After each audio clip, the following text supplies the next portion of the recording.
Greetings, my name is Tadla Malaku, and I am a writer and human rights activist with an academic background in philosophy and social science. I am here to convey a short message to all humanitarians and human rights activists about the Amhara Genocide in Ethiopia. Please listen attentively and be a voice for Amharas who are being ethnically cleansed by using the hashtag Amhara Genocide. Just last week, there were disturbing reports of Amharas massacred in Oromia, half of whom were children. International journalists and media are as usual silent on the matter. The ethnic terrorist organization known as the OLF has been perpetually targeting and massacring Semitic-speaking ethnic Amharas in the Oromia and Benshangul regions ever since the current Ethiopian government has welcomed it into the country with its arms. And it is believed that some government officials in the Oromia region are themselves collaborators in these perpetual massacres, and international media outlets are simply not reporting on the Amhara genocide. The victims of the Maikadra massacre, for example, 1,000 unarmed civilians who were massacred and buried in mass graves, were confirmed ethnic Amharas killed by Tigrayan Samra TPLF. The genocidal attacks in Metekel, Benshangul, and Oromia, where thousands of children, their mothers, and poor farmers were helplessly massacred, mainly targeted ethnic Amharas. And this is still ongoing.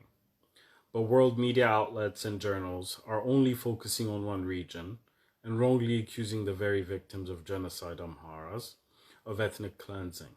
It is deeply sad that Tigrayan civilians have been attacked during or after the war that TPLF itself instigated.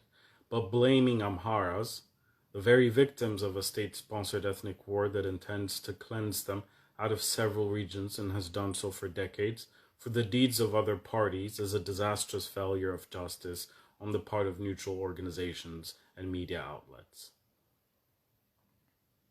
The current post-war situation in Ethiopia was a ticking time bomb.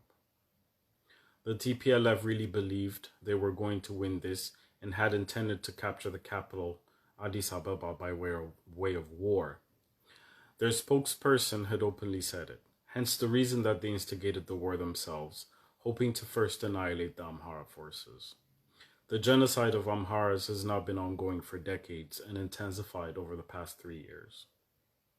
The number of Amharas displaced and ethnically cleansed or genocided in the past several decades is frankly incalculable. Professor Asrat Waldayis understood from the very beginning and made great efforts while he was ridiculed and rejected by hypocrite and selfish elites who had inflated egos and little conscience.